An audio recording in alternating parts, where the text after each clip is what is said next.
Millions of posts on Twitter and Facebook reveal the scope of sexual harassment and assault. More than 500,000 survivors have used the hashtag #MeToo to reveal their experience, and more than 600,000 Facebook posts address the issue. Many people calling this the tipping point. All of this spurred by a series of sexual harassment and abuse allegations against film producer Harvey Weinstein. The result? A more open conversation about the experiences of those who've endured the abuse and the difficulties of reporting harassment, and why too many are silent bystanders. Kai Feldblum serves on the Equal Employment Opportunity Commission, and she focuses on employment civil rights issues and harassment prevention. It's nice to have you with us. Thank you. So many questions for you because, of course, this Me Too hashtag, I was surprised at how effective it was, how it took off. Were you surprised by that? I'm afraid I wasn't surprised, but I was gratified to see that women are stepping up and saying what happened to them, because that's key. It feels key, but only a start. I mean, for many of these women, somebody's not named. They're just saying, yes, as part of the sisterhood, I experienced this too. What does it really do? So it's interesting. People use the idea of a tipping point. I think we need two tipping points.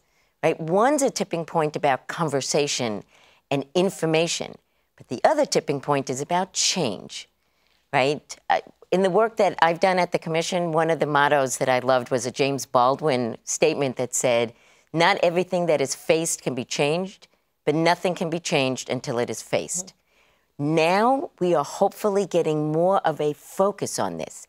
Now, though, we need to give these women and employers a strategic plan of how to change, how to move forward, how to, in fact, get engaged bystanders in the workplace. How do you get the change of the silent bystander to move into that engaged bystander?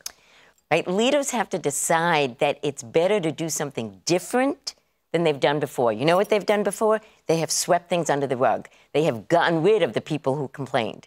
Now they have to realize that actually it's bad for their business to have harassment happening.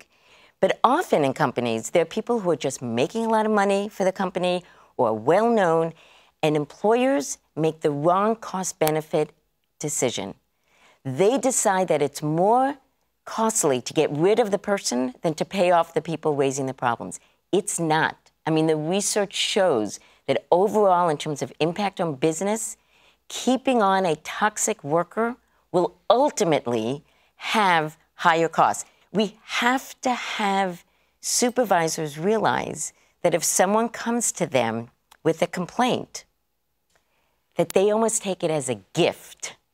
Thank you for letting me know what's going on here, because now I will try to do something. What does the EEOC do for people who are victims of sexual harassment? So if you have been sexually harassed, you can come to the EEOC, bring a charge, we'll investigate. We'll try to settle it for you. We'll try to get it to change. What's your guess about the percentage of people who come to you? Well, we don't even have a guess. The data, the survey data, tells us that it's only about 15% of people who ever come. Most people stay silent. So 85% of people who feel they've been sexually harassed actually just don't even bother to come to you. They don't bother to come to us. And in fact, 70% of people don't even complain internally. They don't talk to their supervisor. They don't go to HR. They don't trust those people. Last question for you. Are you feeling hopeful that this moment in time actually will change the workplace culture, which I think is a very big ask? It is a huge ask. But I'm an optimist. Okay, an optimist doesn't mean ignoring the reality on the ground. Optimist means recognizing the reality and based on that, pushing forward to make change. We have a moment here because the issue is being faced in a very real way. I am optimistic if everyone in society, everyone from media to government agencies to the regular person on the ground works together to make change, yes, I think we can do something.